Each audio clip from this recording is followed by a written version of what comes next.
यह कहानी भगवान कृष्ण के बाल्यकाल की है।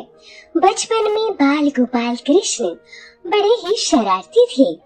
आए दिन कृष्ण कन्हैया की शरारतों की वजह से नए नए उलाहने रोज यशोदा मैया के पास आते रहते थे। इन्हीं उलाहनों शिकायतों से तंग आकर एक दिन की बात है कि जब यशोदा मैया छड़ी लेकर कृष्ण भगवान के पीछे दौड़ी थी और मैया से भागते भागते गोविंदा एक कुम्हार के घर में घुस गए। उस वक्त कुम्हार अपने काम में व्यस्त था, पर जब कुम्हार की दृष्टि भगवान पर पड़ी तब वह बड़ा ही प्रसन्न हो उठा। तब कृष्ण बोले, कुम्हार जी, मेरी मैया बहुत क्रोधित है और छड़ी लेकर मुझे ढूंढ रही है।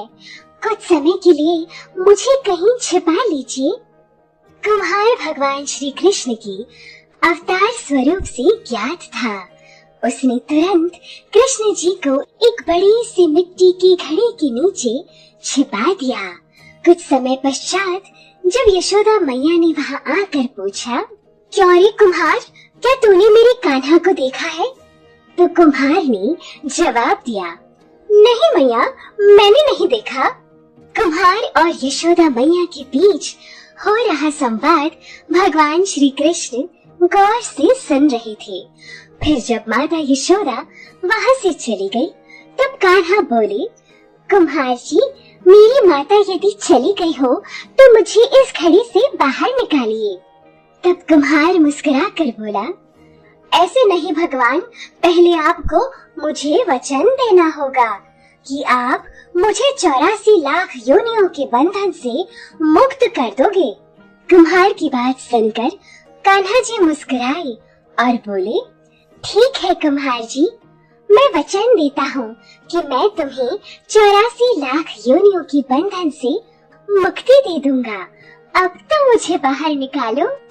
तो कुम्हार बोले, मुझे अकेले को नहीं महाप्रभु, मेरे पूरे परिवार को भी 84 लाख योनियों के बंधन से मुक्त करने का वचन दीजिए, तो ही मैं आपको घड़ी से बाहर निकालूंगा।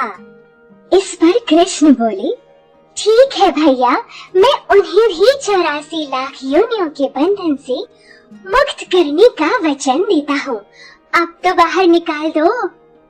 अब कुम्हार बोला, बस प्रभु जी, एक विनती और है, उसे पूरा करने का वचन दे दे बस, तो मैं आपको घड़े से बाहर निकालूंगा। कृष्ण बोले, अब वह भी बता दो। कुम्हार ने कहा, हे प्रभु जी, जिस घड़े के नीचे आप छुपे हैं, उस घड़े को बनाने के लिए लाई गई मिट्टी मेरे बैलों पर लाद कर लाई है। आप मेरे उन बैलों को भी 84 लाख योनियों के बंधन से मुक्त करने का वचन दीजिए। तो कृष्ण भगवान ने कुम्हार का प्राणी प्रेम देखकर उन बैलों को भी मोक्ष देने का वचन दिया। कुम्हार की सच्ची प्रेम भावना देखकर कृष्ण भगवान अति प्रसन्न हुए और उन्होंने कुम्हार को तथास्तु कह दिया। फिर जाकर कुम्हार ने बाल कृष्ण को घड़े से बाहर निकाला।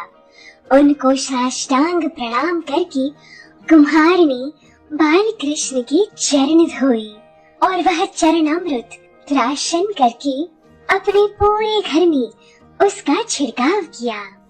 अंत में क्योंकि कुम्हार को श्री कृष्ण भगवान स्वरूप की पहचान थी, इसलिए कुम्हार अपने प्रभु कृष्ण की गले लगकर इतना रोया कि उनमें ही विलीन हो गया।